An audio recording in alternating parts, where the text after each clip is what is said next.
सम्यक दर्शन ज्ञान चारित्राणि मोक्ष मार्ग, इस सूत्र की चर्चा हमने अपेक्षित विस्तार से की। अब अगले सूत्र की तरफ बढ़ना है।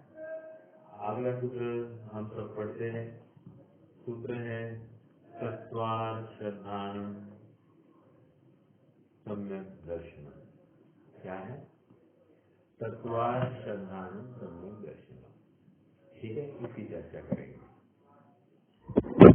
इंटरेस्टिंग है, थोड़ा सा विचार करेंगे।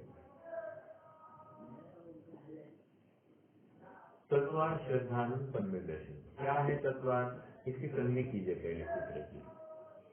तत्व अधिक अर्थ अधिक श्रद्धान अधिक सम्यक दर्शन। ठीक है, ये इतना सूत्र हो गया। तत्व की भी फिर संधि कीजिए। तत् अधिक तो, क्या कहा? तत् अधिक तो। ओके, ये हो गया तत्व, अर्थ, श्रद्धान, सम्यक दर्शन। पूर्ण हो गया तत्वार्थ श्रद्धान सम्यक दर्शन। हम आप सबको याद होगा कि हमने जब ग्रंथ प्रारंभ किया था तो हमने कहा था कि इस ग्रंथ का नाम तत्वार्थ है। ठीक है, हम जो कहते हैं ना कि 7 तत्वों का श्रद्धांत सम्यक दर्शन, सच्ची बात तो ये है 7 तत्वार्थों का श्रद्धांत सम्यक दर्शन। क्यों? थोड़ा सा विचार करेंगे। मात्र तत्व का श्रद्धांत तो सम्यक दर्शन ऐसा कहेंगे तो तकलीफ होगी, और मात्र अर्थ का श्रद्धांत कहेंगे तो तकलीफ होगी, वो भी सम्यक दर्शन नहीं होगा। अन्य मत का प्रसंग आ जाता है। समझ में आया? क्यों? मात्र अर्थों का श्रद्धांत, कोई मत है वो पदार्थ से गुण को भिन्न मानता है, जैसे ज्ञान को आत्मा से भिन्न मानता है वैशिष्ट, तो फिर उनकी श्रद्धा कैसे करेंगे? मात्र अर्थ का श्रद्धा सम्यक दर्शन हो जाएगा उनके यहाँ पर। लेकिन हमारे यहाँ पर बात क्या कही? तत्वार्थ का श्रद्धा सम्यक दर्शन। और इसलिए दोनों की बात है, निश्चय व्यवहार दोनों की बात करी। अर्थ ये निश्चयात्मक कथन, तत्व ये व्यवहारात्मक कथन। समझ में आ रहा है क्या? तत्व ये व्यवहार का परिचायक है और अर्थ ये द्रव्य का निश्चय का परिचायक है। दोनों की संधि पूर्वक मान लीजिए मात्र तत्व का निर्णय किया, अरे लेकिन किसको ग्रहण करना यही मालूम नहीं तो क्या काम होगा? देखो जैसे 8वीं गाथा में क्या कहा? स्वस्ति हो, है ना? तुम अपने आत्मा को ध्यान, तो वो क्या समझेगा? नहीं समझेगा। तो उसको समझाया गया आत्मा ज्ञान दर्शन चारित्रमय होगा तो फिर वो आत्मा को ध्याएगा। आत्मा का स्वभाव तो बताया जाए, उसके बिना वो आत्मा को कैसे ध्याएगा? देखो हम भी क्या चर्चा करते हैं? खारा नमक, हम मात्र नमक कहते हैं क्या? नमक, खारा नमक। हम उसका भाव और उसका अर्थ दोनों साथ में कहते हैं।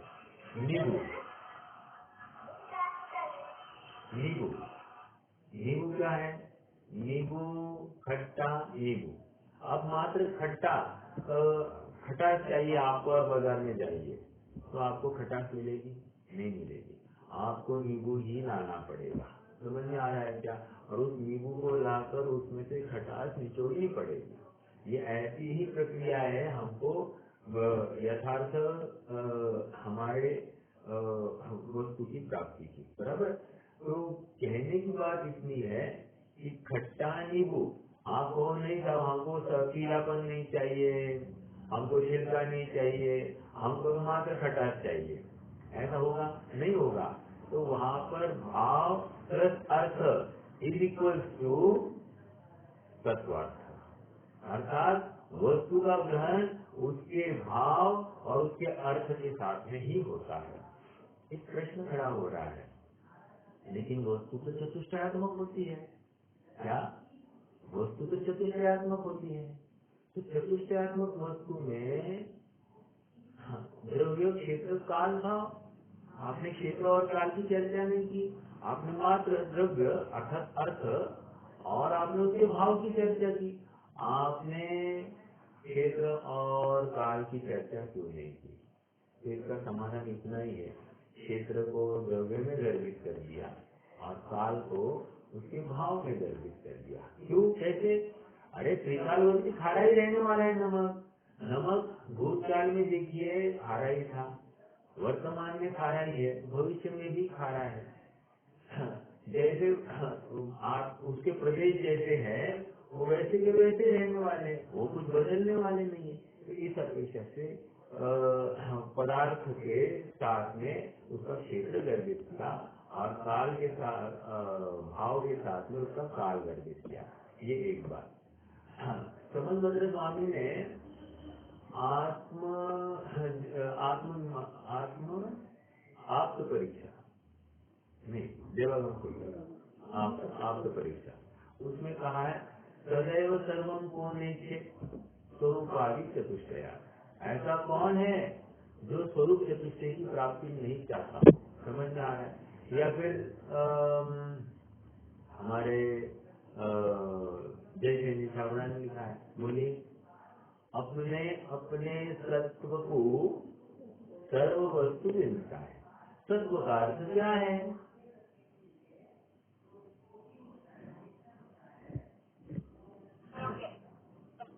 नहीं, तत्व।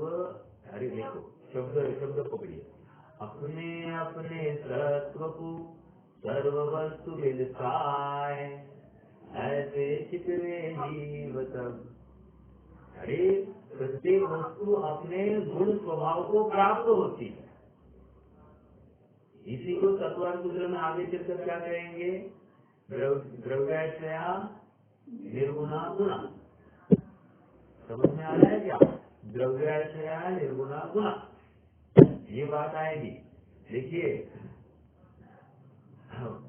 घटाट वस्तु से भिन्न नहीं है, अभिन्न ही है, ये एक कथन है। और किसी अपेक्षा से घटाट भिन्न है और वस्तु भिन्न है। समझ में आ रही क्या बात? देखिए एग्जाम्पल देता हूँ। और सोना और स्वर्णत्व, स्वर्णपना मतलब पीलापना, उसका वजन आदि आदि सब कह रहे हैं। स्वर्णत्व और सोना किसी अपेक्षा से अभिन्न है और किसी अपेक्षा से भिन्न है। जैसे वो पीलापन मात्र सोना नहीं है, सोना समग्र गुणों का समूह तो सोना है, लेकिन हमने एक गुण की तरफ से देखकर उसको सोना कह दिया। समझ में आ रहा है क्या? निष्कर्ष इतना ही है कि कथन कितने ही प्रकार के होंगे, हमको कथन का एनालिसिस करते आना चाहिए। यहाँ पर बात चल रही है तत्वार्थ श्रद्धानम सम्यक दर्शनम। 7 तत्वों का श्रद्धांत तो सम्यक दर्शन। क्यों? तत्वार्थ श्रद्धांत कहकर जिनेन्द्र कथित तत्वार्थ की चर्चा है यहाँ पर, याद रखना। अन्य मतियों ने भी तत्वार्थ है, उनके श्रद्धांत को सम्यक दर्शन नहीं समझना है। यहाँ पर जिनेन्द्र कथित कहाँ से लाई साहब आपने? जिनेन्द्र कथित परमार्थानाम क्या है? श्रद्धानम परमार्थानाम आप्तागम तपोकृतम। क्या फिर से? श्रद्धानम परमार्थानाम आप्तागम तपोकृतम। परमार्थ देव आगम और शास्त्र, देव आगम और गुरु, इनका श्रद्धान ही सम्यक दर्शन है। परमार्थ, परमार्थ मतलब कोई दूसरा अन्य किसी देव को मान रहा होगा, कोई दूसरा अन्य किसी आगम को मानता होगा, कोई दूसरा अन्य किसी गुरु को मानता होगा, उसकी बात नहीं चल रही। परमार्थ देव शास्त्र गुरु का श्रद्धान की बात चल रही है। तो यहाँ पर परमार्थ द्वारा निरूपित 7 तत्वों या 9 पदार्थों की बात है। समझ में आ रहा है क्या? एक बात तो ये हो गई। तत्वार्थ श्रद्धान सम्यक दर्शन, सत्य भावम तत्वम, उसके भाव को, उसके पणा, उसका पणा, तत् मतलब उसका, वह उसका, स्व पणा, उसका पणा, पणा मतलब भाव, उसके भाव से युक्त अर्थ, अर्थ मतलब पदार्थ, और ऐसी अखंड वस्तु का श्रद्धान मतलब उसके भाव को भी समझना, उस पदार्थ को भी समझना, और ऐसा अखंड वस्तु का श्रद्धान तो सम्यक दर्शन है। लेकिन मेरा एक प्रश्न है, भाव का श्रद्धान तो सम्यक दर्शन करेंगे तो क्या तकलीफ है? ज्ञान का श्रद्धान तो सम्यक दर्शन, बोलो इसमें क्या तकलीफ है?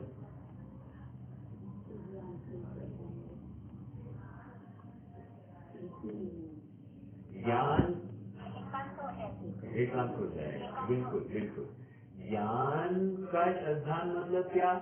ज्ञान से काम नहीं होगा, ज्ञान मात्र ही आत्मा नहीं है, आत्मा तो अखंड वस्तु है, और ज्ञान में अहम करने की बात नहीं, अखंड आत्म वस्तु में अहम करने की बात है।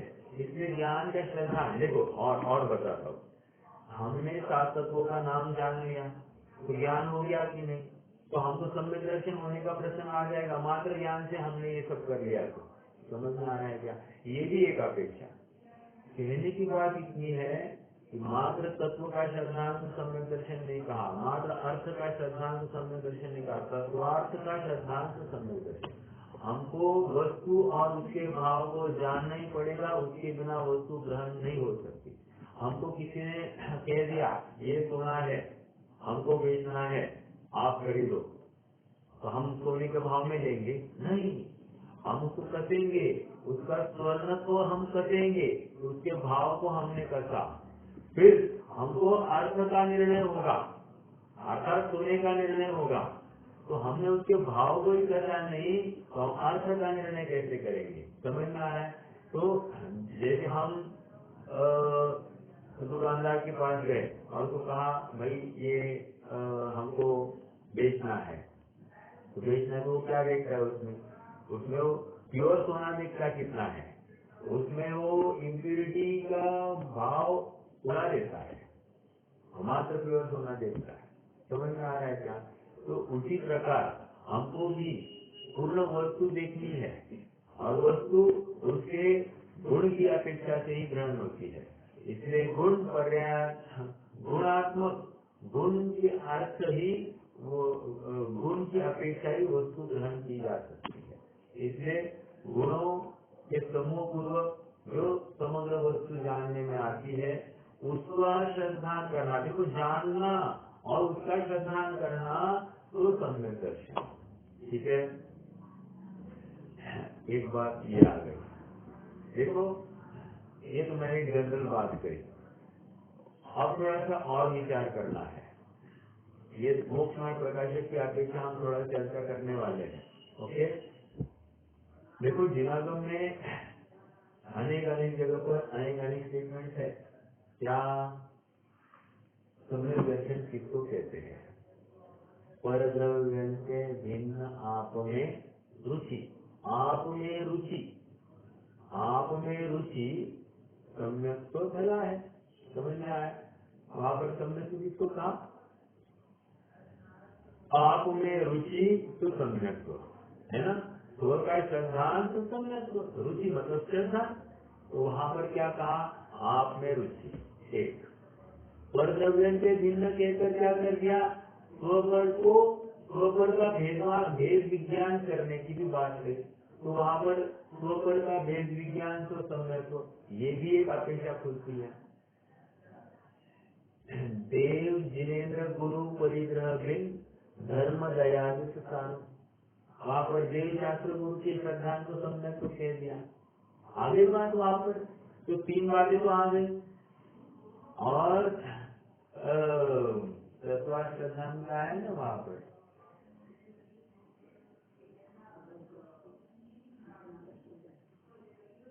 हाँ क्या है, तत्व श्रद्धान की भी बात है उसमें षडाला जी में, अगर नहीं है तो छोड़ दीजिए। अन्य जगह पर तो है ना, क्या यहाँ पर तत्व सूत्र में आया ना, सम्यक सात तत्वों का श्रद्धांत सम्यक, अर्थात तत्वों का श्रद्धांत सम्यक दर्शन, ये भी एक अपेक्षा है। और एक अपेक्षा है क्या,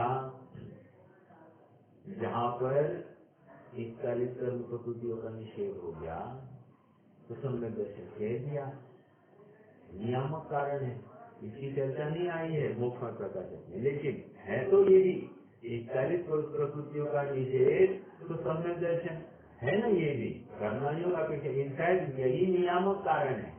समझ आए, नियामक मतलब सील लगने वाला कारण है, स्टैंप लग गया कि हाँ ये सम्यक दृष्टि, समझ में आ रहा है। तो 41 प्रकृति का निषेध हो गया, वहां पर निरोध हो गया।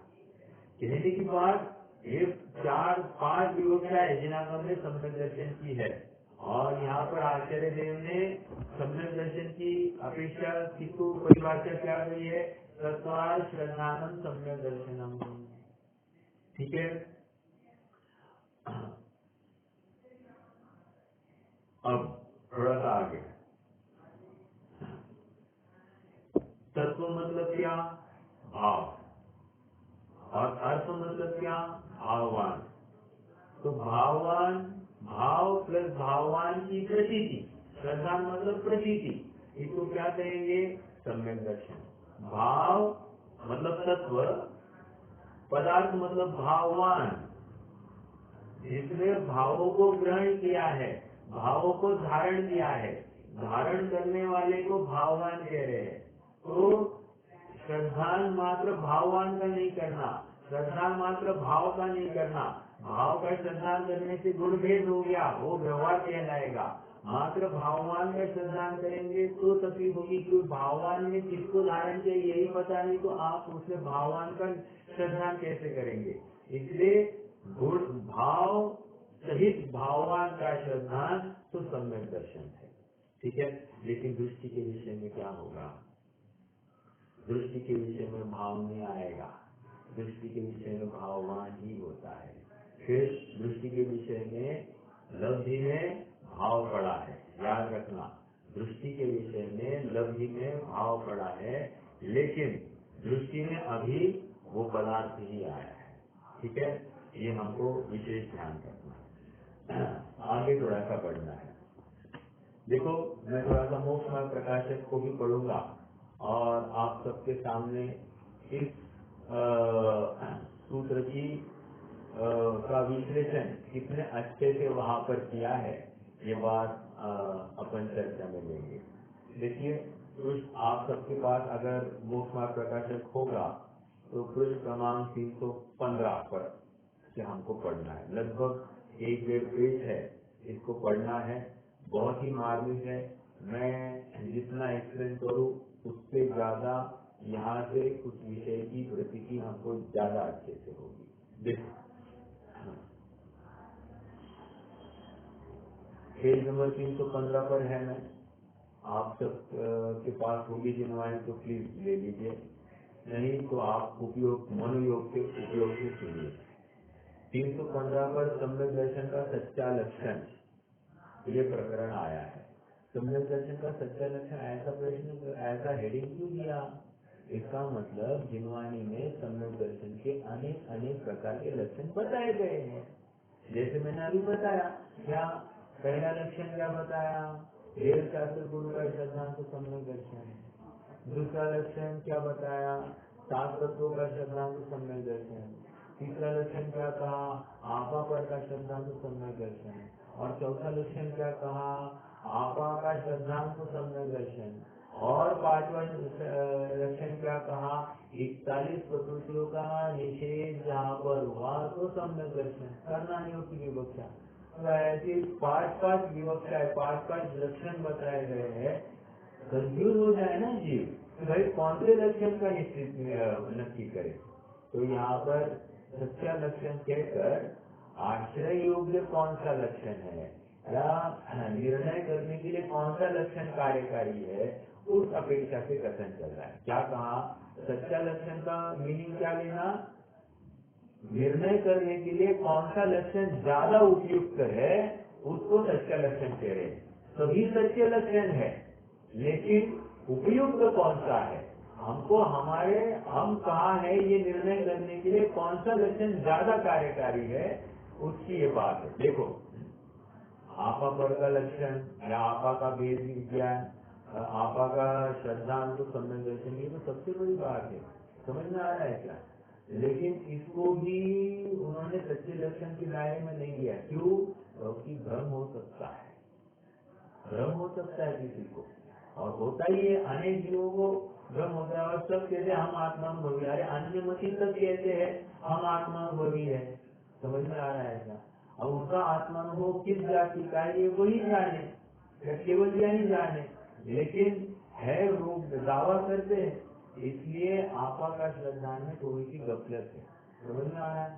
आपा पर का श्रद्धान ये भी अन्यमति भी कहते हैं, शरीर और आत्मा को पृथक करके देखना है, वो भी कह रहे हैं, तो इसमें फिर से तकलीफ है। ओके, लेकिन तत्वार श्रद्धान में तकलीफ नहीं है।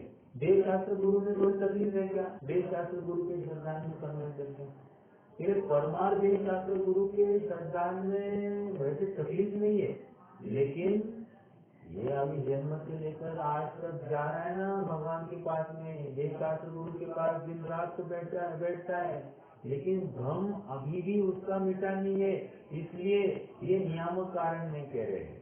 हाँ, लेकिन जब भी समय को होगा तो देव शास्त्र गुरु का निर्णय हुए बिना नहीं होगा। समझ में आ रहा है क्या?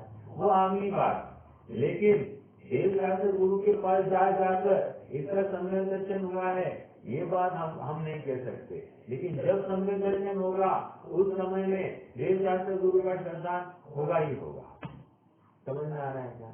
अन्वय गति शैली है, ठीक है? तो समझने की बात इतनी है कि अनेक लक्षण बताए हैं, उनमें से एक यथार्थ लक्षण का यहाँ पर हमको निर्णय करा रहे हैं, और ये तत्वार सूत्र की अपेक्षा ही वहाँ पर विषय को खोला है। तत्वार श्रद्धान ही ये लक्षण क्यों कहा? देखो, ये प्रकरण को समझकर सम्यक दर्शन, देखो पहला सूत्र क्या था, मोक्ष मार्ग की बात कर रहे थे, दूसरा प्रकरण इमीडिएटली मोक्ष मार्ग कहते कहते इमीडिएटली कहाँ पर आ गए, तत्वार श्रद्धान सम्यक दर्शन। अर्थात हम जो चर्चा करने वाले हैं, हम जो मुख्य रूप से जो प्रधान है ऐसे दर्शन की चर्चा करेंगे, दर्शन ही विपरीत है तो हम क्या आगे बात करेंगे? समझ में आ रहा है क्या? इसलिए श्रद्धा की बात करेंगे, अन्य किसी की बात नहीं करेंगे पहले, बाद में एक बार हम श्रद्धा की बात हो जाए उसके बाद हम अन्य विषय को भी उठा लेंगे। देखो, आप सबने मोक्ष का प्रकाशित दिया होगा, पृष्ठ क्रमांक 315 पढ़ना है ना? विपरीत अभिनिवेश रहित जीवादिक तत्वार श्रद्धान वो सम्यक दर्शन का लक्षण है। सम्यक का अर्थ यहाँ पर किया जा रहा है, अपन ने चर्चा की थी, सम्यक दर्शन में सम्यक का अर्थ क्या लिया, सम्यक ज्ञान में सम्यक का अर्थ क्या लिया, और सम्यक चारित्र में सम्यक का अर्थ क्या लिया। देखो यहाँ पर फिर से हाईलाइट कीजिए, बार बार इस विषय के चिंतन मनन से हमारी क्लैरिटी बढ़ती है विषय के बारे में, और विषय को ग्रहण करने की भी सामर्थ्य बढ़ जाती है, अपने आप क्षम ही सुधर जाता है। देखो, विपरीत अभिनिवेश रहित जीवादिक तत्वार श्रद्धान वह सम्यक दर्शन का लक्षण है। जीव, अजीव, आश्रव, बंध, संवर, निद्रा, मोक्ष, यह 7 तत्वार्थ है। इनका देखो 7 तत्व नहीं कहा, 7 तत्वार्थ कहा, अर्थात तत्व प्लस पदार्थ, इनकी बात चल रही है। तत्व प्लस अर्थ दोनों को मिलकर ये चर्चा चल रही है। ओके, आगे उनका जो श्रद्धान ऐसा ही है, अन्यथा नहीं है, ऐसा प्रतीति भाव तो तत्वार श्रद्धान, तथा विपरीत अभिनिवेश जो अन्यथा अभिप्राय उसके रहित तो सम्यक दर्शन। क्या?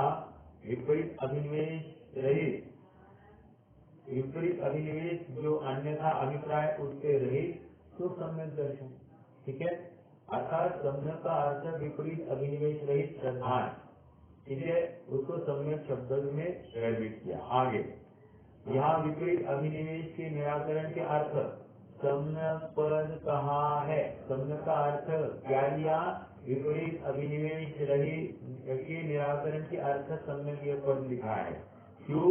सम्यक ऐसा शब्द प्रशंसावाचक है। नॉर्मल सम्यक शब्द का अर्थ क्या है? प्रशंसा, प्रशंसनीय। ठीक है, लेकिन सम्यक दर्शन में सम्यक का अर्थ क्या है? विपरीत अभिनिवेश रहित। ठीक है, ये समझना। देखो, सम्यक शब्द का अर्थ चेंज हो रहा है। मात्र सम्यक शब्द लिया तो प्रशंसनीय कहेंगे, लेकिन सम्यक श्रद्धान कहा, सम्यक दर्शन कहा, तो सम्यक का अर्थ उस सम्यक दर्शन में विपरीत अभिनिवेश रहित ऐसा अर्थ निकलेगा। कितने जन समझ रहे हैं? मतलब प्रयास करना पकड़ने का। ठीक है, अपन ने चर्चा की है, शायद उस समय उपयोग नहीं होगा।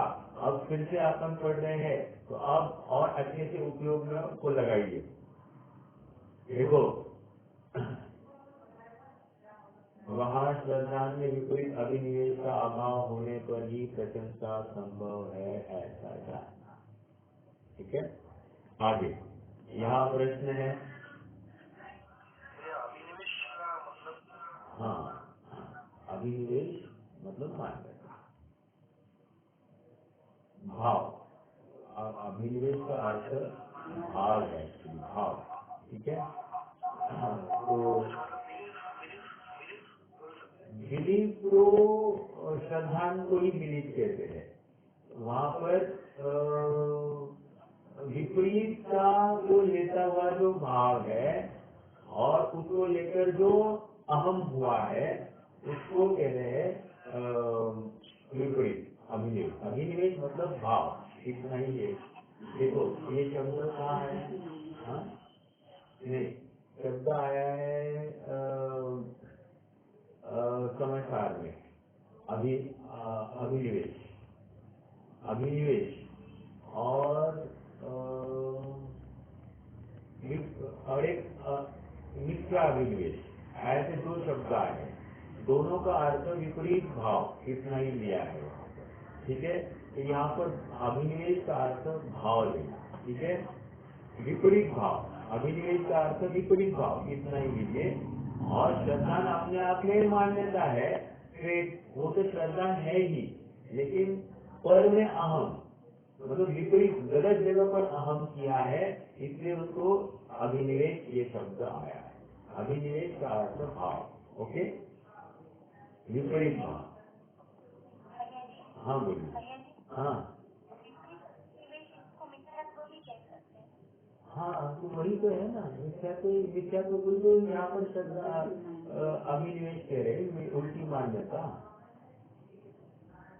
विपरीत अभिनिवेश, अभिनिवेश का शब्द का अर्थ यहाँ पर भाव लेना, और विशेष अर्थ विपरीत भाव, ये ऐसे लेना है। उसी को मिथ्या तो कहते हैं। बिल्कुल सही। ठीक है, आगे बढ़ेंगे। यहाँ प्रश्न है कि तत्व और अर्थ यह दो पद कहे हैं, उनका प्रयोजन क्या? समझ में आया? आप मात्र तत्व कहते हैं, आप मात्र अर्थ कहते हैं, आपने दो पद क्यों कहे? तो हम नमक, ये पदार्थ उसके खारेपन के बिना ला नहीं सकते, और हम खारापन पदार्थ के बिना बाजार से ला नहीं सकते। इसलिए भाव और उसका अर्थ कहना जरूरी है। देखो, सच शब्द है, समाधान सच शब्द है, तो यह शब्द की अपेक्षा सहित है। संस्कृत में आता है सत्य, यह वह, समझना है, यह का की अपेक्षा वह। देखो, हमको कह दिया कि आप महात्मा गांधी के ऊपर निबंध लिखिए, तो निबंध में महात्मा गांधी एक फ्रीडम फाइटर थे। महात्मा गांधी ने हमको आजादी दिलाई, महात्मा गांधी ने अहिंसा का आचरण किया, महात्मा गांधी ने सभी अपनी प्रॉपर्टी का त्याग किया। तो हम हर जगह महात्मा महात्मा गांधी लिखेंगे, हम क्या लिखेंगे? उन्होंने, उन्होंने, उन्होंने, उन्होंने, है ना। एक बार महात्मा गांधी लिखने के बाद में हम हर जगह पर क्या लिखेंगे? उन्होंने, उन्होंने। तो वो उसी प्रकार यहाँ पर सम्यक दर्शन के अर्थ में सत्य वह उसकी बात चल रही है। ठीक है, चलिए सच शब्द है तो यह शब्द की अपेक्षा है, इसलिए जिसका प्रकरण हो उसे सच कहा जाता है, और जिसका जो भाव अर्थात स्वरूप तो तत्व, जिसका जो भाव अर्थात स्वरूप उसको तत्व जानना। कारण की 316 पेज पर आगे, सत्य भाव तत्वम, सत्य भाव तत्वम, ऐसा तत्व शब्द का समास होता है। समास मतलब संधि समास, ठीक है। हाँ, संधि भेद करके होती है, समास जोड़ कर होता है। तथा जो जानने में आए ऐसा द्रव्य वह गुण पर्याय उसका नाम अर्थ है। गुण पर्याय और द्रव्य ये सब कुछ जानने में आए उसका नाम अर्थ है। जानने में आए अखंड वस्तु, तथा तत्वेन अर्थ तत्वार्थ, क्या तत्वेन अर्थ तत्वार्थ, तत्व अर्थात अपना स्वरूप, उससे सहित पदार्थ उसका उनका श्रद्धान तो सम्यक दर्शन। यहाँ यदि तत्व श्रद्धान ही कहते तो जिसका यह भाव है उसके श्रद्धान बिना केवल भाव ही का श्रद्धान कार्यकारी नहीं। समझ में आ रहा है क्या? आत्मा का श्रद्धान कहना है, सॉरी ज्ञान का श्रद्धान कह दिया, लेकिन ज्ञान किसके आश्रित है ये तो मालूम पड़े ना। तो ज्ञान आत्मा के आश्रित है ये भी समझना चाहिए, इसलिए आत्मा का श्रद्धान भी है, ज्ञानानंदमयी आत्मा का श्रद्धान है, ये बात भी नक्की होनी चाहिए।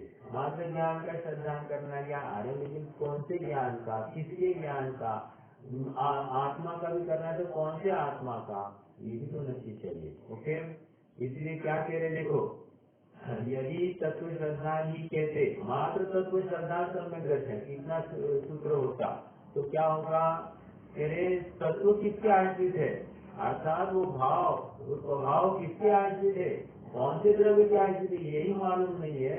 तो हम क्या करेंगे, नमक खारापन लेके आओ, कहा तो खारापन लेके आएंगे तो कहाँ से हमको शक्कर कोले उठा कर लाएंगे, तो खारापन किसके आश्रित है मालूम ही नहीं, तो हम क्या है कुछ भी उठा कर लाएंगे।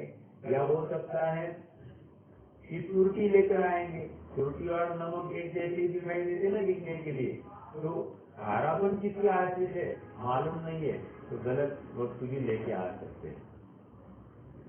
उसके श्रद्धान बिना केवल भाव ही का श्रद्धान कार्यकारी नहीं, तथा यदि अर्थ श्रद्धान ही कहते हैं तो श्रद्धान बिना पदार्थ का, भाव के श्रद्धान बिना पदार्थ का श्रद्धान भी कार्यकारी नहीं है। अरे वो पदार्थ के एट्रीब्यूट क्या है, गुण धर्म क्या है, यही मालूम नहीं तो पदार्थ में अहम कैसे होगा। समझ में आ रहा है? इसलिए पदार्थ के एट्रीब्यूट बताने पड़ते हैं। देखो कोई भी वस्तु हम बाजार में लेने जाए तो हमको क्या दिखाया जाता है, वो वस्तु कितनी उत्कृष्ट है ये बताई जाती है ना। तो वो गुण, वो भावों को ग्रहण, भावों को समझे बिना वस्तु का ग्रहण करने का भाव ही नहीं होता। इसलिए मात्र वस्तु को ग्रहण करो, वस्तु को ग्रहण करो ऐसा कहकर वस्तु ग्रहण नहीं होती है, ठीक है। तो ये दोनों अपेक्षा लगाई, मात्र तत्व श्रद्धान कहेंगे तो तकलीफ, क्योंकि तत्व किसी न किसी पदार्थ के आश्रित होता है, और मात्र अर्थ श्रद्धान कहेंगे तो तकलीफ। क्यों?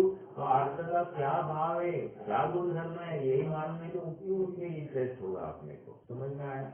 देखो जैसे एग्जाम्पल दे रहे, जैसे किसी को ज्ञान दर्शनादि को वर्णाधिक का श्रद्धान हो, वह जानपना है, यह चेतपना है इत्यादि प्रतीति हो, परंतु ज्ञान दर्शन आत्मा का स्वभाव है, मैं आत्मा हूँ, तथा वर्णादि उद्गल का स्वभाव है, उद्गल मुझसे भिन्न अलग पदार्थ है, ऐसे पदार्थ का श्रद्धान न हो तो भाव का श्रद्धान कार्यकारी नहीं है ना।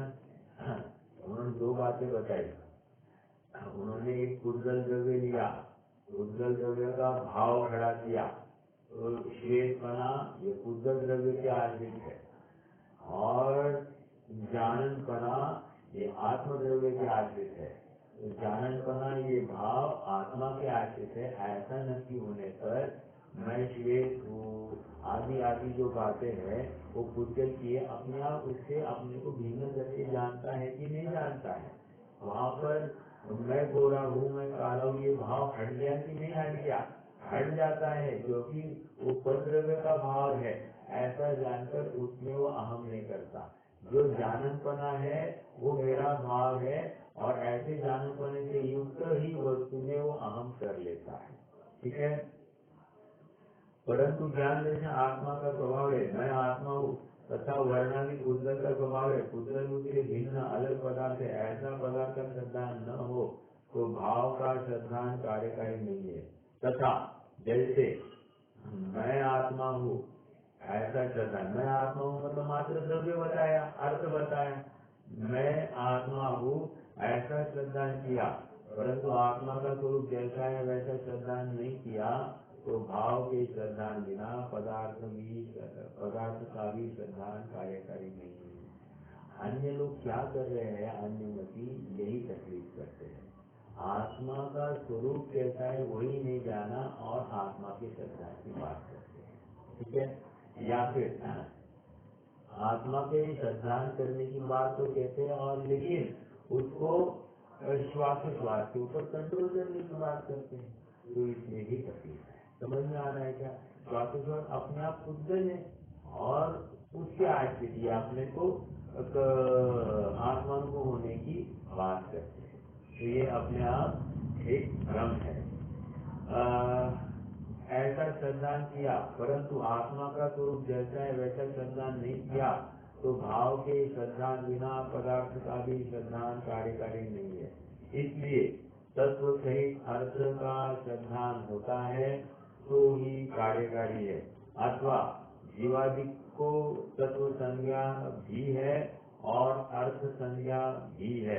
क्या कहा? इम्पोर्टेंट, जीवादि को तत्व संज्ञा भी है और अर्थ संज्ञा भी है, इसलिए तत्वमेवार्थ तत्वार्थ, जो तत्व को ही अर्थ उनका श्रद्धान तो सम्यक दर्शन। आप कंक्लूजन कर रहे हैं, 7 तत्वों का श्रद्धान तो सम्यक दर्शन, जो 7 तत्वों का श्रद्धान कहकर वहाँ अर्थ गर्भित है ये समझा रहे हैं। अर्थ के बिना पदार्थ तत्व हो ही नहीं सकता ये समझा रहे। इसलिए हम तत्व का श्रद्धांत तो सम्यक दर्शन कहेंगे तो तुमको तत्व प्लस अर्थ का श्रद्धांत तो सम्यक दर्शन समझना है। हम अर्थ का श्रद्धांत तो सम्यक दर्शन ऐसा कहेंगे तो तुमको तत्वार्थ का श्रद्धांत तो सम्यक दर्शन यही समझना है। हम कुछ भी कहेंगे तुमको तो उसमें से यथार्थ भाव निकालना, क्यों? ये त्यागवाद बात है। ओके।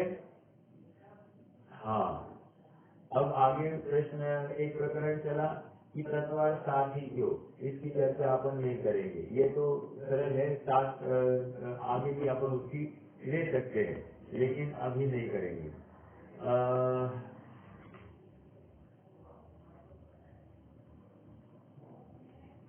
देखो, अभी भैया ने प्रश्न पूछा था क्या वहाँ पर अभिनिवेश किसको कहते हैं? अभिनिवेश का अर्थ देखिए पेज नंबर 318 पर आ जाइए। 318 अभिनिवेश नाम अभिप्राय का है। लॉजिकली इन्होंने तो डायरेक्टली बोल दिया अभिप्राय, तो जैसा तत्व श्रद्धान का अभिप्राय है वैसा न हो, अन्यथा अभिप्राय हो, उसका नाम विपरीत अभिनिवेश है। अभिनिवेश का अर्थ भाव लिया जाता है, और भाव यहाँ पर स्पेस कहो उसकी अपेक्षा लिया गया है। मैंने अभिनिवेश और श्रद्धान इनको अलग अलग किया। देखो, विपरीत अभिनिवेश यही श्रद्धान ऐसा बोल रहे हैं ना, जब आप भाषा उस वाक्य रचना को देखिए, विपरीत अभिनिवेश यही श्रद्धान, तो विपरीत अभिनिवेश, अभिनिवेश का अर्थ भाव निकलता है। पंडित साहब ने यहाँ पर अभिनिवेश का अर्थ अभिप्राय ही कर दिया, तो अभिप्राय कहकर वहाँ पर श्रद्धान उसमें गर्भित के दिया। अभिप्राय ही तो भाव, लेकिन विपरीत भाव से युक्त जो मान्यता है श्रद्धान है, उसको विपरीत अभिनिवेश रहित श्रद्धान ऐसा समझना। ठीक है। हाँ, अभिनिवेश और एक मैं शब्द भूल रहा था, अनध्यवताय, अनध्यवताय शब्द है।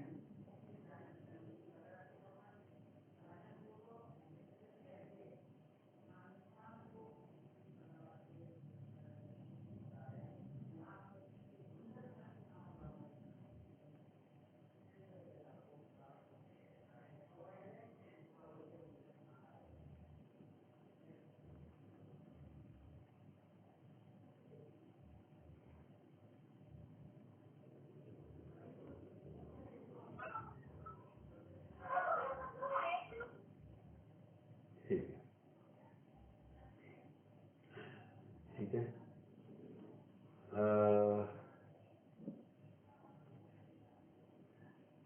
अब एक प्रश्न खड़ा हो रहा है, ठीक है।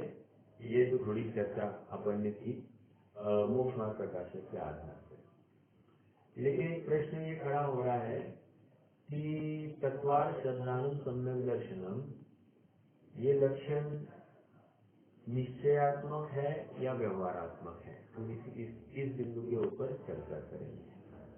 क्या कहा? तत्वार श्रद्धानुम सम्यक दर्शनम, ये निश्चयात्मक कथन है या व्यवहारात्मक कथन है? मेरा आपसे प्रश्न है कि इसको अपन व्यवहार सम्यक दर्शन का लक्षण है या निश्चय सम्यक दर्शन का लक्षण है?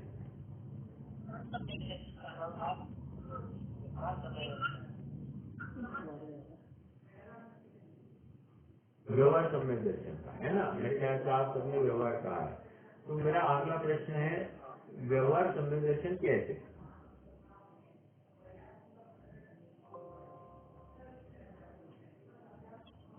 क्योंकि इसमें सात तत्व की चर्चा आई है ना, सात तत्वों का श्रद्धांत करता है, निश्चय में तो स्व का श्रद्धांत आएगा।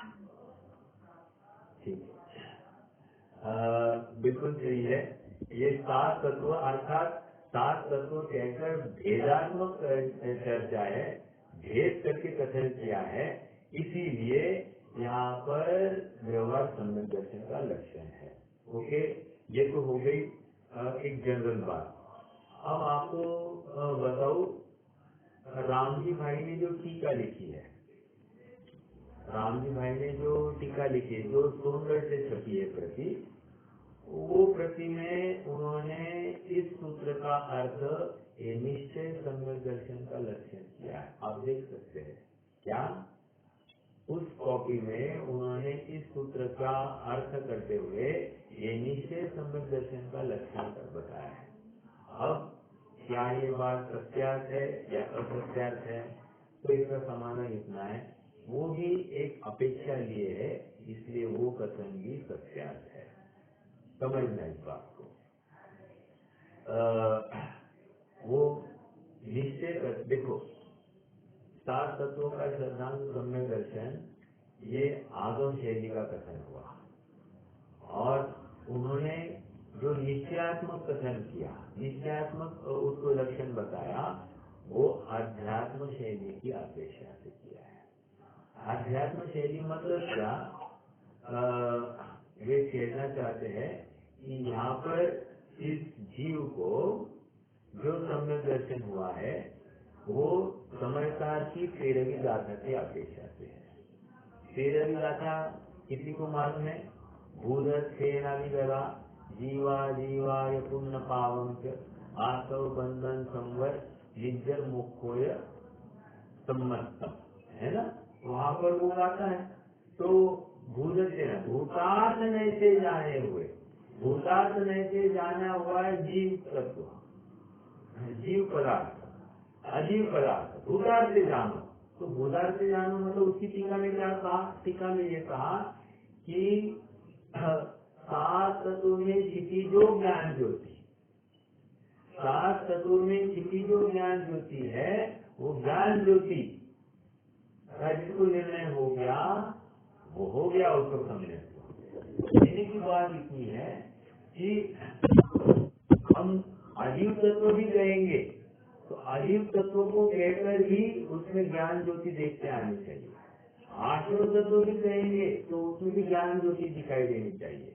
बंद तत्व भी कहेंगे तो उसमें हमको ज्ञान ज्योति दिखाई देनी चाहिए, अर्थात उसमें व्याप्त एक आत्मा ही है ऐसा हमको दिखाई देना चाहिए। ज्ञान ज्योति कहकर वहाँ पर अखंड आत्मा का एक परिचायक ज्ञान है ऐसी बात है समयसार की भाषा में। कहने की बात इतनी है कि वो निश्चयात्मक कथन जो वो अपेक्षा पड़ी है वो समयसार की विवक्षा को लेकर है। आप सबको जानकारी हो, यदि if you come across this thing तो हमको गड़बड़ाना नहीं, वहाँ पर अपेक्षा को समझना, ठीक है। यहाँ पर जो हमने व्यवहार की अपेक्षा की वहाँ पर सात तत्व अपने आप ये भेद हो गया, भेद को व्यवहार ये सीधी सी बात हो गई। सात तत्वों का सिद्धांत सम्यक दर्शन। और जहाँ पर निचले लक्षण कहा जाए तो सात तत्वों में व्याप्त जो चैतन्य ज्योति है, तो चैतन्य रत्नाकर है, उसका सिद्धांत तो सम्यक दर्शन। अर्थात सात तत्वों में दिखाई क्या रहा है, दिखाई दे रहा है अपना आत्मा। देखो जैसे एक सोने का हार है, एक सोने का कंगन है, एक सोने की अंगूठी है, तो इन सात में व्याप्त क्या है, व्याप्त इन सात में मतलब इन तीनों में व्याप्त क्या है, व्याप्त एक सोना है। तो जिसको सोना दिखाई देता है वो निश्चय कथन, और जिसको उसमें अलग अलग रूप दिखाई दे रहे तो व्यवहार समझ में आ रहा है कि अर्थात जिसको पर्यायी दिखाई दे रही है तो वो तो व्यवहार हो जाएगा, और जिसको उसमें सोना ही दिखाई दे रहा है वो निश्चय हो जाएगा। तो अपेक्षा, इस अपेक्षा से आप देख रहे हो, उस अपेक्षा से सूत्र का अर्थ निकलेगा, ठीक है। ये एक बिंदु के ऊपर चर्चा होगी। अब और एक बिंदु है तत्वार श्रद्धानम सम्यक दर्शनम। दर्शन इस शब्द का अर्थ करना है, दर्शन इस शब्द का अर्थ करना है। दर्शन मतलब क्या, तो एक दर्शन का अर्थ है जो लोग में देखना है ना, जो दर्शन मात्र मतलब देखने, अवलोकन मात्र, ठीक है। अवलोकन मात्र एक तो सामान्य प्रतिभास है, एक तो मात्र मैंने उसको प्रत्यक्ष देखा, ऐसा देखने मात्र को भी दर्शन। आजकल तुम्हारे दर्शन तो दुर्लभ हो गए हैं, ये कहते कि नहीं, तो दर्शन मतलब देखने मात्र को भी दर्शन कहते हैं। जो लौकिक दर्शन की बात है, साम्यवादी प्रत्यक्ष वाला।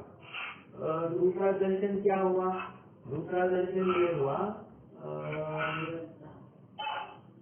सामान्य अवलोकन वाला, जो अभी भैया ने बताया। और यहाँ पर हाँ आवाज आ रही, भैया ये म्यूट कर सकते क्या इनको?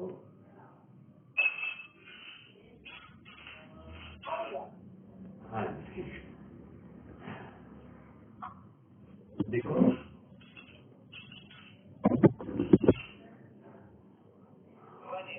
हाँ हो जाएगा, धैर्य रखो, ठीक है। और यहाँ पर दर्शन का अर्थ मतलब श्रद्धांजलि, हर दर्शन का अर्थ श्रद्धान। ये दर्शन का अर्थ मोक्ष मार्ग में श्रद्धा लिया जाता है, ठीक है। ये जिनागम की विशिष्ट टर्मिनोलॉजी है, इसका अर्थ आप नहीं पूछना। दर्शन का अर्थ श्रद्धान कैसे, ये कह रहे हैं कि रूढ़िवश, ये रूढ़िवश इसको श्रद्धान कहा समझना चाहिए, मतलब इसका अर्थ श्रद्धान किया जाता है, ठीक है। इसमें कारण या भाव समझना नहीं है, बस दर्शन का अर्थ मोक्ष मार्ग में श्रद्धान कहा जाता है, ठीक है। तो ये एक बात और विशेष चिंतन में लेनी है कि दर्शन का अर्थ यहाँ पर श्रद्धान लिया जाएगा। अवलोकन मात्र या फिर देखने मात्र, यहाँ पर उसका अर्थ दर्शन नहीं लिया गया है। हाँ, ये एक बिंदु हो गया। अब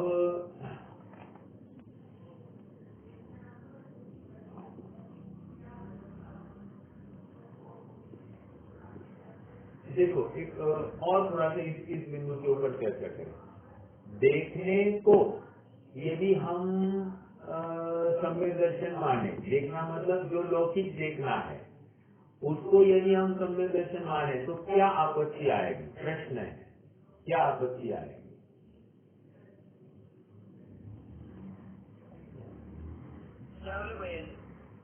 देखने को यदि हम सम्यक दर्शन कह दें तो क्या आपत्ति आ जाएगी?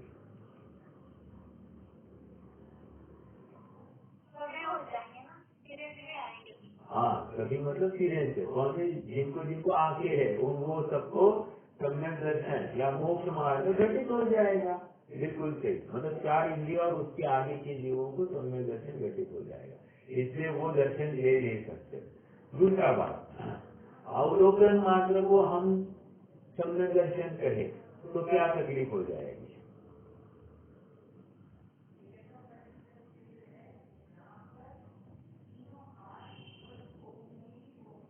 वही आंसर है। हाँ, अभी यहाँ पर सभी जीव राशि मात्र को सम्यक दर्शन अर्थात मोक्ष मार्ग से कुछ हो जाएगा। समझ में आ रहा है? सामान्य अवलोकन जिन जिनको है उन सबको मोक्ष मार्ग घटित हो जाएगा, तो इसलिए वो भी अर्थ नहीं लिया जा सकता है। इसलिए यहाँ पर अर्थ श्रद्धा अपेक्षा अहम करने की अपेक्षा ही लिया जाएगा। ठीक है, अब एक और विचार करना है, एक और बिंदु है।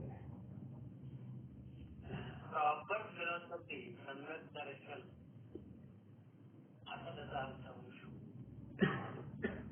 Proper philosophy. ठीक है, आपका यह कहना है कि यथार्थ मान्यता या यथार्थ मत, क्या कहना है आपको?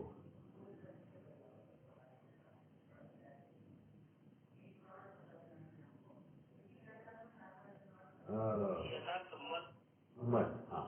तो देखिए, यथार्थ मत जो कहेंगे ना, मत को हम जानेंगे यथार्थ मत क्या है, लेकिन वो मत को समझकर हम उस मत का मतितार्थ क्या है, किसमें अहम करना है, ये हम नहीं करेंगे तो मात्र जानकर क्या लाभ होगा? मतलब इसलिए मात्र जानने से काम नहीं होगा, जानने के बाद में यथार्थ निर्णय करके अहम करने से काम होगा। और अहम भी वो वस्तु में करना है, पर वस्तु में नहीं। क्यों? अहम तो कर ही रहा है, प्रत्येक समय में अहम कर रहा है, लेकिन अहम कर रहा है पर पदार्थ में कर रहा है। पर पदार्थ को अपना जानकर यह मैं ऐसा जानकर कर रहा है, और यही इसकी गलती हो रही है। और ये कब से हो रही है? अनादिकाल से हो रही है। इसलिए यहाँ पर जो सम्यक दर्शन का अर्थ दर्शन मतलब मत, ये नहीं लिया जा सकता। मत एक्चुअली एक षड दर्शन, एक प्रकार के दर्शन, ये मत की भी चर्चा आती है दर्शन में, लेकिन वो भी यहाँ पर नहीं लेनी है। हाँ, इसमें जो यथार्थ मत है उस मत में कहा गया जो वस्तु स्वरूप, उस वस्तु स्वरूप को समझकर उसमें अहम करना, तो यहाँ पर दर्शन लिया जाएगा। ठीक है, हाँ जी।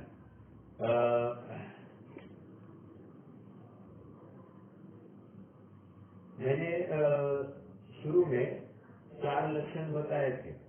कौन से? सम्यक के 4 लक्षण बताए थे। एक तो देव शास्त्र गुरु, परमार्थ देव शास्त्र गुरु का सिद्धांत तो सम्यक दर्शन, एक 7 तत्वों का सिद्धांत तो सम्यक दर्शन, एक आपा पर का सिद्धांत सम्यक दर्शन, और एक आपा का सिद्धांत सम्यक दर्शन। इसमें तकलीफ क्या थी कि देव शास्त्र गुरु का सिद्धांत के करने में क्या तकलीफ है? इसमें जीव को भ्रम होता है, अब तक कितने दिनों से देव शास्त्र गुरु के पास जा रहा है, लेकिन इसको यथार्थ श्रद्धा नहीं हुआ, इसलिए भ्रम बना रहा, इसलिए वो सच्चा कारण नहीं हो सकता। उसको भ्रम बन सकता है कि मैं सच्चे देव का भगत हूँ, इसलिए मुझमें कोई विद्यात्व नहीं है, ऐसा हो सकता है। तो इसलिए वो भ्रम बना नहीं हट जाए, इसलिए उसको हम सच्चा लक्षण नहीं कह सकते। आपापर का श्रद्धान, आपापर की श्रद्धा में भी तकलीफ ये है कि इसको फिर से भ्रम हो सकता है। ये सामयिक देव सच्चे देव शास्त्र गुरु को जानकर उसमें जो वस्तु स्वरूप कहा है उसका भी निर्णय करके थोड़ा सा उसमें कुछ कचास हो जाए तो विपरीत मान बैठेगा कि यही मैंने पृथक करके जान लिया है और मान लिया है। ऐसा भ्रम भी हो सकता है। और आपा का श्रद्धा जो सम्यक दर्शन ये भी उसमें भ्रम होने के अवसर है, लेकिन सात तत्वों के श्रद्धा में भ्रम होने का अवसर नहीं है। जैसे तो वहाँ पर शंकाकार ने शंका खड़ी की है कि आप जो सात तत्वों का श्रद्धान है तो सम्यक दर्शन ये कहते हो इसमें हमको थोड़ा सा डाउट दिखाई देता है, इसमें थोड़ा सा कमी दिखाई देती है। क्या कमी दिखाई देती है? तो कह रहे हैं कि ये सीरेंचों को नहीं होता है, इसीलिए ये अव्यापीतों से दूषित, मतलब सीरेंचों को सात तत्वों के नाम मालूम नहीं है और आप कह रहे हो कि सात तत्वों का श्रद्धांत सम्यक दर्शन, तो ये कह रहा है कि तिरेंद्रों को तो सात तत्वों के नाम ही नहीं मालूम, तो उनका विचार ही नहीं होगा, विचार नहीं होगा तो उनको फिर सम्यक दर्शन कैसे होगा? ऐसा शंकाकार का शंका है। तो उसको समझाया गया भाई सात तत्वों का श्रद्धान ये भले ही तिरेंज को सात तत्वों के नाम पता नहीं है, ऐसा होते हुए भी उसको उसका भाव परक भाव भाषण हो गया है, इसलिए नाम पता नहीं होते हुए भी भावात्मक स्तर पर यह मैं जीव उससे भिन्न यह पृथक शरीर यह अजीब और ये राग द्वेष जो भाव है ये आश्रव इनको लेकर मुझे कोई दंड मिल सकता है, ऐसा बंध का भी निर्णय और सच्चा मोक्ष मार्ग स्वभाव में स्थित होना ऐसा संगत वेदर और मोक्ष इसको अच्छे से समझ में आता है भावों के स्तर पर। इसलिए तिरेंच के सम्यक श्रद्धान हो सकता है और उसके साथ तत्वों की श्रद्धान पूर्वक ही होता है, ऐसी बात वहाँ पर पंडित साहब ने बताई। तो पहला जो दूषण लगाया था अव्याप्ति दोष का उसका निराकरण हो गया। फिर शंकाकार ने और एक शंका खड़ी की, ये सब मोक्ष मार्ग प्रकाशक में है, मैं खाली रैपिडली बोल रहा हूँ। फिर दूसरी शंका खड़ी की कि ठीक है लेकिन तिरेंद्रों का तो आपने कह दिया, लेकिन सम्यक दृष्टि जो जीव है ये भी तो राग द्वेष करते हुए दिखाई देते हैं, तो आप उनको सात तत्वों का श्रद्धान कैसे? समझ में आ रहा है क्या? सम्यक दृष्टि युद्ध करता है, लड़ाई करता है, अनेक चीजें खाता पीता है, सब चीजें कर रहा है, तो विषय भोगों में भी वो आसक्त दिखाई दे सकता है। तो कह रहे हैं ये राग द्वेष करता हुआ जीव है, इसका सात तत्वों का श्रद्धान कैसे? तो वहाँ पर दो उदाहरण दिए हैं। जैसे जैसे किसी को रोग है तो रोग होते हुए भी वो मान लीजिए भोजन कर रहा है, खेलने जा रहा है, वॉकिंग कर रहा है, किसी से बात कर रहा है, तो उस समय में उसको रोग का मैं रोग से युक्त हूँ इस श्रद्धा से वो रहित हुआ है क्या? यदि नहीं तो फिर ये जीव का भी सम्यक दर्शन बना रह सकता है, अन्य अन्य सब कार्य करते हुए, इसमें कोई दो राय नहीं। और एक उदाहरण दिया, ये विद्वानों का उदाहरण है। क्या उदाहरण दिया?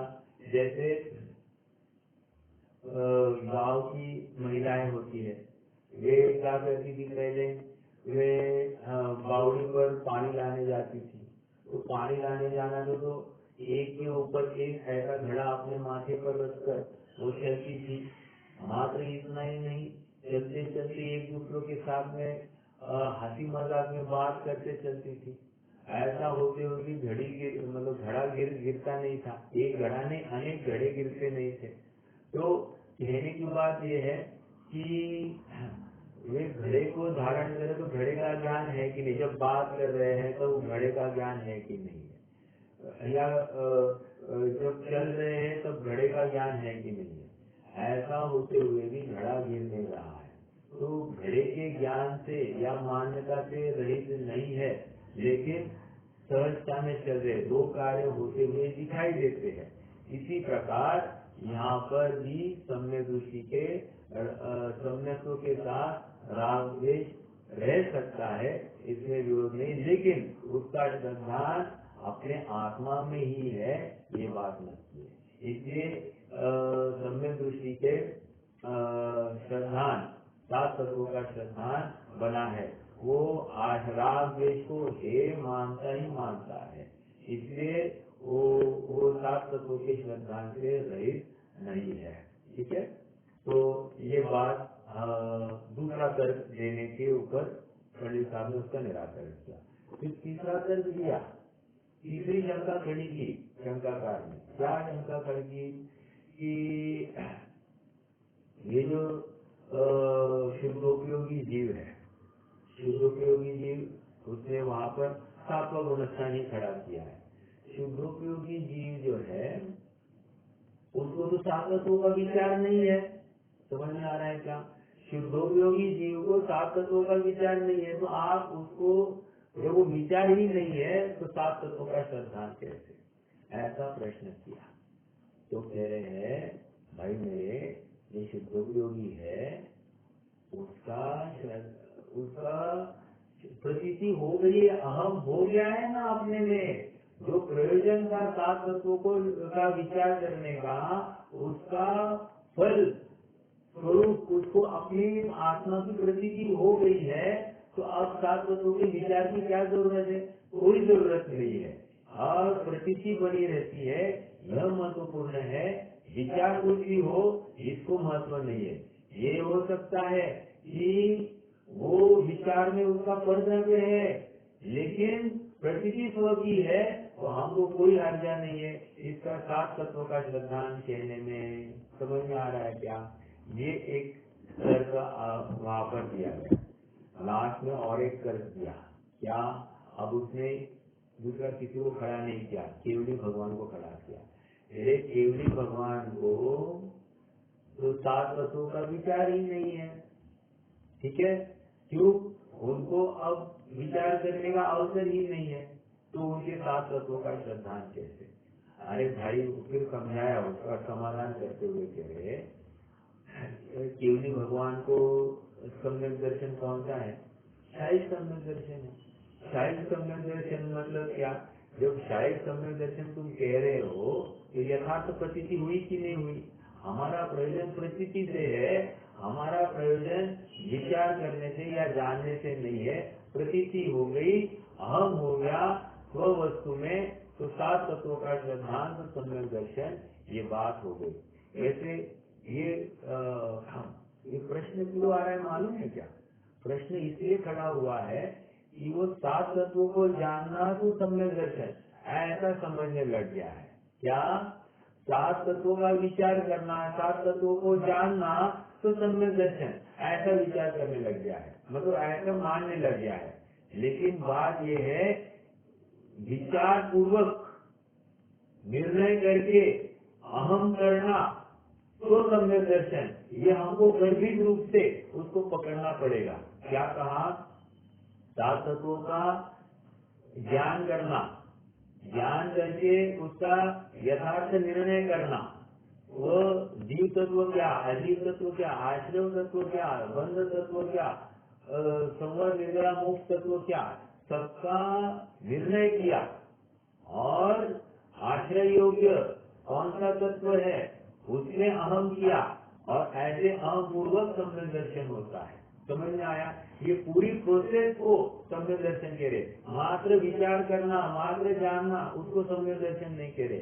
और शंका की भूल ये हो रही है, तत्वार्थ श्रद्धानम, तत्वार्थ का जानना तो सम्यक दर्शन, एक गलत बात। मात्र जानने से काम नहीं होगा, जानकर निर्णय करना, निर्णय करके यथार्थ प्रतीति करना, इस पूरी प्रोसेस को सम्यक दर्शन कह रहे हैं, ऐसा यहाँ पर समझना चाहिए। ठीक है, क्या हुआ है, थियरी वर्क कर दिया, लेकिन उसका इम्प्लीमेंटेशन प्रैक्टिकल भी होना चाहिए ना। मात्र थियरी वर्क करके काम नहीं होगा, यहाँ पर एप्लीकेशन, उसकी प्रैक्टिस जरूरी है, प्रैक्टिस के बिना काम नहीं होगा। ठीक है, इसलिए स्व का श्रद्धान कह रहे हैं तो तकलीफ इसलिए हो रही है, स्व में वो किसको स्व मान बैठा है ये हम नहीं ना जान सकते, हम नहीं कह सकते, ठीक है। तो इसलिए ये बात और एक समझिए।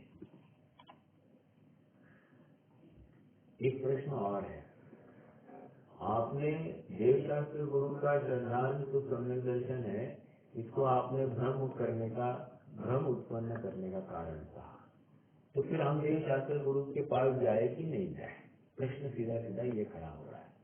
तो ऐसे जी को समझाया जा रहा है, देखो जब जब सम्यक को होगा तब तक देव शास्त्र गुरु का श्रद्धान होगा ही होगा, जब जब सम्यक दर्शन होगा तब तक 7 तत्वों का श्रद्धान होगा ही होगा, जब जब सम्यक दर्शन होगा तब आपापर का भेद विज्ञान होगा ही होगा, जब जब सम्यक दर्शन होगा तब आपा का श्रद्धान होगा ही होगा, और जब जब सम्यक दर्शन होगा तब तक 41 कर्म प्रकृतियों का निरोध होगा ही होगा। ये सब बातें बराबर होगी ही होगी, ये नियामक है। लेकिन यहाँ पर देव शास्त्र गुरु के श्रद्धान को सम्यक दर्शन कहने में हमको तकलीफ इसलिए लग रही है कि तुम मात्र इनके पास आकर ही शिथिल हो जाओ, मतलब संतुष्ट हो जाओ, हाँ हमारा अब सच्चे देव शास्त्र गुरु का निर्णय हो गया है, हम बाकी दूसरी कहीं पे माता नहीं टेकते, इसलिए हम अब सम्यक दृष्टि, ऐसा तुम्हें भ्रम ना हो, इसलिए हमने 7 तत्वों का श्रद्धान कहना जरूरी समझा। क्यों? क्योंकि वहाँ पर आकर भी तुम शरीर को अपना मानना कहाँ छोड़ रहे हो, वहाँ पर आकर देव शास्त्र गुरु के पास आकर ही इनसे लाभ होगा ये मान्यता को छोड़ने को कहाँ तैयार हो, अर्थात तुम्हारी बुद्धि अभी भी शरीर आश्रित है, तुम संयोगों में ही सुख मान बैठे हो, ये मान्यता छूटी नहीं ना। तो इस मान्यता को तोड़ने के लिए वहाँ पर उस लक्षण को देव शास्त्र गुरु के श्रद्धान को सम्यक दर्शन कहने में हमको तकलीफ हो रही है। तो फिर जाना कि नहीं जाना? अरे जाना, क्यों? क्योंकि तुम्हारे सुखी होने के निर्णय करने के अवसर वहीं पे जाकर बढ़ने वाले हैं, अन्य कहीं पर जाकर नहीं बढ़ेंगे। देखो एक उदाहरण देता हूँ और खत्म करता हूँ इस बात को। कोई से तब हमको आपकी बात समझ में नहीं आती, तब ऊपर से जाती है, अच्छा तो तुम क्या करते हो फिर? तुम स्वाध्याय में नहीं आते तो क्या करते हो? जैसे दुकान में बैठता हूँ, दुकान में बैठकर तुम्हें ये बात समझ में आएगी ऐसे तुम्हें लगता है क्या? नहीं, तुम्हें जब भी बात समझनी है तो तुम्हें स्वाध्याय में आने के पश्चात ही तुम्हें बात समझ में आएगी। दुकान में बैठे बैठे कभी भी 3 काल में तुमको यह तत्व की बात समझ में नहीं आएगी। इसीलिए भले ही समझ में नहीं आ रही है तो भी तुम्हें जो यहाँ पर स्वाध्याय में आना ही पड़ेगा बात को समझने के लिए। उसी प्रकार जिसको जिसको सम्यक तो होना है उसको देव शास्त्र गुरु के पास आना ही पड़ेगा, उनके माध्यम से ही सम्यक तो होगा। लेकिन देव शास्त्र गुरु के पास आया मतलब सम्यक तो हुआ, ये भ्रम कर निकाल दो। समझ में आ रहा है क्या? ये इतनी सी बात है और कुछ नहीं। देव शास्त्र गुरु के पास आना तो है, अवसर तो खड़े करना है, लेकिन वहां पर आकर संतुष्ट नहीं होना है, प्रेरणा देने की अपेक्षा से कहा कि वहां पर भ्रम होने के अवसर है। ठीक है, चलिए आज के लिए रुक जाते हैं। कल थोड़ा सा सराग चारित्र, सराग सम्यक इनकी हमको चर्चा करनी है और फिर अगले सूत्र की तरफ अपन बढ़ेंगे। आज का जो तत्वानुसंधान सम्यक दर्शनम, इस सूत्र की बात आई, प्रकरण चालू हुआ है सम्यक दर्शन ज्ञान चारित्राणी मोक्ष मार्ग, अर्थात सुख कहा है तो मोक्ष मार्ग में ही है या मोक्ष में ही है, ये बात पहले कह दी। और फिर वो सुख की प्राप्ति कैसे होगी? तो श्रद्धान से, श्रद्धान को सम्यक करने से होगी। इसलिए श्रद्धान की यथार्थता कैसे हो? तो कह रहे तत्वों के श्रद्धान पूर्वक ही श्रद्धा यथार्थ होती है और उससे ही मोक्ष मार्ग प्रारंभ हो सकता है, ये बात यहाँ पर समझा रहे हैं। ठीक है, तो अपन ऐसी सराग चारित्र, सराग सम्यक, इनकी चर्चा अपन कल करेंगे एक बार, और सम्यक दर्शन को पहचानने के चिन्ह क्या है, इसके ऊपर भी चर्चा करने का भाव है। थोड़ी सी चर्चा होगी और फिर समय मिला तो अपन तीसरे सूत्र की तरफ बढ़ेंगे। ठीक है, कोई प्रश्न है तो रख सकते हैं, नहीं तो दिनवाने किसी करेंगे। अभिनिवेश म्हणजे आपल्या भूमिकेत निर्णय हा असा होत, पोलिसांचा अभिनिवेश, साधा माणूस आहे, पोलीस आला की त्याचा अभिनिवेश झाला पाहिजे, हेडमास्टरचा अभिनिवेश वेगळा। देखो ऐसा है कि यहाँ पर हमको जो अर्थ लेने हैं वो जिनागम की सापेक्ष अर्थ लेना है। शब्द का अर्थ अभिनिवेश, वहाँ पर भी अभिप्राय यही निकलता है, बिल्कुल सही है। अभिनिवेश का अर्थ अभिप्राय ही निकलता है, लेकिन यहाँ पर जिनागम के परिप्रेक्ष्य में अपने को वो अर्थ लेना है। इसलिए विपरीत अभिनिवेश, विपरीत मान्यता की बात समझना। एक मिनट मैं ना इसको कोश में चेक करूंगा और आपको इसके बारे में और विशेष जानकारी दूंगा। ठीक है, हाँ जी, चलिए। तो और कोई प्रश्न है तो रख सकते हैं, मेरे दिमाग से कुछ है। हेलो, हाँ बोलिए।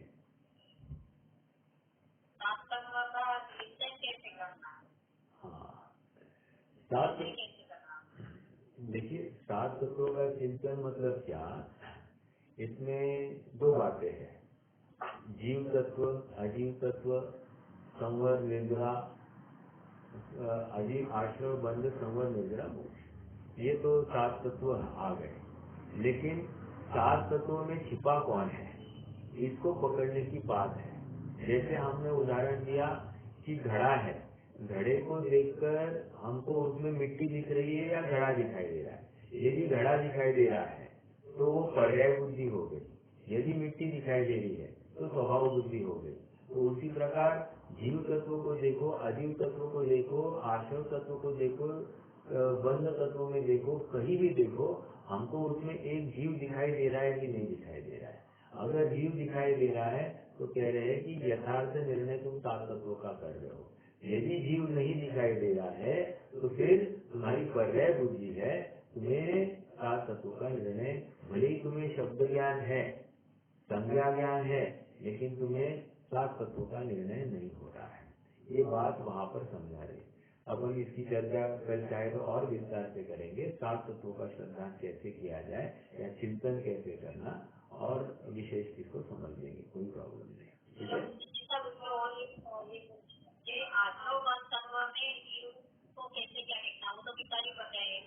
हाँ हाँ ठीक है, उसकी भी चर्चा करेंगे अपन कल। ओके, इसमें उसमें अनंतानुबंधी का पूर्णतः अभाव नहीं हुआ है क्या, इसकी वजह से वो हाँ, ये भी चर्चा अपन ले लेंगे। अनंतानुबंधी की एक्चुअली हो गई है, यदि विसंयोजना हुई है तभी वो कंडीशन आएगी। क्या कहा, विसंयोजना मतलब पूर्णतः ये नहीं हुआ है। विसंयोजना मतलब क्या है कि उसने उसको सत्ता से हटा दिया है। मैं हमेशा इसके लिए उदाहरण देता हूँ। मान लीजिए कि मेरे नाम की प्रॉपर्टी थी, मैंने वो प्रॉपर्टी मेरे बच्चे के नाम पर कर दी। अब मेरे नाम पर है क्या वो प्रॉपर्टी? नहीं, तो मुझे उस संबंधी कोई मैं बेचूं, बेचने का तो अवसर है ही नहीं, क्यों, मेरे नाम पर है ही नहीं। बेचना तो अभी बच्चे को पड़ेगा, तो उसका टैक्स वैक्स सब वो भरेगा, मुझे तो अब उसका कुछ भी टैक्स भरना नहीं पड़ेगा। तो उसी प्रकार विसंयोजना मतलब क्या कि अनंतानुबंधी का पूरा तत्व सत्ता में से खत्म हो जाता है और वो कन्वर्ट हो जाता है अप्रत्याख्यान, प्रत्याख्यान और संज्वलन रूप। तो अब सत्ता में आपको अनंतानुबंधी दिखाई नहीं दे रही है। जैसे मेरे नाम पर रजिस्ट्री में वो प्रॉपर्टी दिखाई नहीं दे रही है, उसी प्रकार यहाँ पर सत्ता में अनंतानुबंधी का कोई भी तत्व अभी अनंत काल के कर्म परमाणु पड़े होंगे, निषेध पड़े हैं, लेकिन हमको अनंतानुबंधी दिखाई नहीं दे रही है, तो वो विसंयोजना हो गई। और विसंयोजना करने के लिए एक त्रिकरण परिणाम करना पड़ता है। त्रिकरण परिणाम मतलब अधकरण, अपूर्वकरण, अनिवृत्तिकरण, ये करके वो वहां पर भी संयोजित करता है। अब जब मिथ्यात्व का उदय आएगा उस समय में पहला गुणस्थान होगा, और मान लो अनंतानुबंधी की भी संयोजना हुई है, तो इमीडिएटली अंतर्मुख काल जाना पड़ता है, तब जाकर वो भी संयोजना जो हुई है वो फिर से अनंतानुबंधी संयोजित हो जाएगी। मतलब क्या, जो कन्वर्ट हो गई थी अप्रत्याख्यान, प्रत्याख्यान और संयोजन में, फिर से अब उसने वो प्रॉपर्टी अपने नाम पर कर ली। समझ में आ गया? मान लो बेटा नालायक निकला, तो क्या किया, बेटे से वो प्रॉपर्टी अधिकार हटा दिया और फिर से अपने नाम पर कर दिया, ऐसे कर दिया, तो वो हो गया फिर से स्वमुख से उदय में आने के लिए या संयोजित होने के लिए जो काल लगा वो अंतर्मुख काल है, और वो पहले गुणस्थान में आएगा। तो ये तो अनंतानुबंधी की इसमें हो गया। जो सातवें गुणस्थान में है तो उन्होंने तो 3 कक्षा चौथड़ी का अभाव किया, तो उनकी भी विषय योजना होती है। देखो ओके, आपका ये प्रश्न है, ये समझना भैया का क्या प्रश्न है कि 3 कषाय चौकड़ी का अभाव, उसमें अपन अभी अनंतानुबंधी नहीं लेंगे। अभी बची कौन सी, अप्रत्याख्यान और प्रत्याख्यान। सातवें गुणस्थान में संयोजन का तो उदय, मतलब वहां पर क्षयोक्षम पाया जा रहा है ना, वो मंद उदय, तीव्र उदय, जो कुछ लेना है वो ले लीजिए, लेकिन उदय तो है ही। बट अप्रत्याख्यान और प्रत्याख्यान का क्या हो रहा है, तो उनका हो रहा है अप्रशस्त उपशम। क्या हो रहा है अप्रशस्त उपशम, मतलब क्या, कह रहे सत्ता में तो वे अप्रत्याख्यान और प्रत्याख्यान रूप ही है, लेकिन जब उदय का काल आ जाता है उस समय में वे संवरण रूप कन्वर्ट हो जाते हैं, बस इसको अप्रशस्त उपशम कहते हैं। तो सातवें गुणस्थान में ये काम हो रहा है।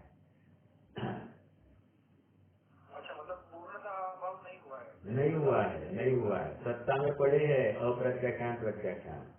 3 कषाय चौकड़ी का, हाँ बोलिए। ऐसा बहुत रेयर जीवों को होता है। नहीं, ये सभी जीवों का है, ये सभी जीवों का ऐसा ही है कि उनको अप्रशस्त उपशम पाया जाएगा, उनका भी संयोजन नहीं करेंगे। सारे जीवों का ऐसा होगा। हाँ, सारे जीवों का ऐसा ही होगा। मतलब ये संयोजना हर जीव करेगा, फिर वो परमानेंट सातवें गुणस्थान में नहीं टिक पाएगा कोई।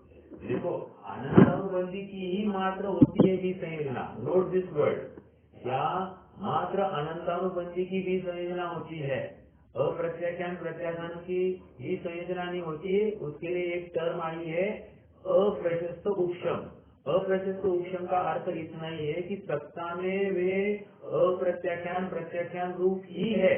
मतलब मान लीजिए सातवें गुणस्थान का जीव है, अर्थात मुनिराज है, अपने आत्मा में स्थित है, लेकिन उनके पास सत्ता में क्या पड़ा है, सत्ता में अप्रत्याख्यान प्रत्याख्यान ये सब पड़े हैं। मात्र उदय का काल आएगा ना उस निषेध का, तो वो अप्रत्याख्यान और प्रत्याख्यान कन्वर्ट हो जाएंगे संवरण रूप और उदय में आएंगे। मतलब स्वमुख से उदय में नहीं आ रहे, पर मुख से होकर उदय में आ रहे हैं। देखो, मैंने मेरे बियरल चेक दिया और लड़के को बोल दिया जाओ लेके आओ, तो वो जो बियरल चेक दे दिया है, तो अब वो कौन एनकैश कर रहा है, लड़का एनकैश कर रहा है किसका, मेरा। तो अपना पैसा दूसरे के माध्यम से लेके आना, तो ये इसी को कह रहे हैं अप्रशस्त उपशम। समझ में आ रही क्या बात? तो शायद उदाहरण बैठा नहीं बैठा मुझे नहीं मालूम, बट समझने की कोशिश की। लेकिन फिर हर एक जीव तो फिर वो सातवें गुणस्थान में से पहले गुणस्थान में आएगा, अगर हर जीव का अप्रशस्त उपशम नहीं हुआ तो नहीं हुआ। देखो, यदि उसके मिथ्यात्व प्रकृति का उदय आया, सातवें गुणस्थान में है, और अचानक मिथ्यात्व का उदय आया, तो क्या करेगा? हाँ, मिथ्यात्व का उदय आता है उसमें। हाँ, मतलब देखो, सातवें में उदय तो किसी का भी आ सकता है, उदय में आने की, क्योंकि निषेध तो पड़ा है ना उसके पास सत्ता में। यदि शायद सभी सम्यक दृष्टि है तो सत्ता में उसके पास मिथ्यात्व, सम्यक मिथ्यात्व और सम्यकत्व, ये 3 प्रकृतियां पड़ी है। लेकिन उदय किसका चल रहा है? सम्यक तो प्रकृति का है, इसलिए उसका सम्यक तो बरकरार है। बरकरार है मतलब क्या? चलमल आकार दोष सहित है। लेकिन अभी भी कुछ भी हो सकता है, क्योंकि सत्ता में पड़ा है ना, और जितना सत्ता में पड़ा है कि जिसका उदय आएगा उसको लेकर उसका गुणस्थान नष्ट होगा। जैसे अभी अप्रत्याख्यान प्रत्याख्यान सातवें में क्या हो रहा है? पर मुख के उदय में आ रहा है। मान लो अप्रत्याख्यान का उदय चालू हो गया तो क्या होगा? अप्रत्याख्यान का उदय हुआ स्वमुख से, तो ये चौथे गुणस्थान में आ जाएगा। यदि प्रत्याख्यान का उदय हुआ तो ये पांचवें गुणस्थान में आ जाएगा। ये ऐसा हो जाएगा, मतलब स्वमुख से हो गया तो ये पांचवें में आ जाना है इसको। तो ये पूर्णता जीरो तो कौन से गुणस्थान में होते हैं? ये 90 में हो जाएंगे। 90 में इनका पूरा कन्वर्जन हो जाता है, या तो उपशम हो जाएगा या तो क्षय हो जाएगा, 90 में हो जाएगा इसका। हाँ, यदि उपशम हुआ तो फिर से 11वें में जाएगा, 11 में तो उदय नहीं रहेगा। हाँ, लेकिन फिर से 11वें का काल खत्म हो गया तो फिर से इसका उदय चालू हो जाएगा, ऐसा हो जाएगा। ठीक है, सत्ता में तो पड़े हैं ना, सत्ता में तो हटे नहीं है, लेकिन शायद शपथ श्रेणी चढ़ा तो उनका क्षय करके ही चढ़ने वाला है वो। ठीक है, चलिए।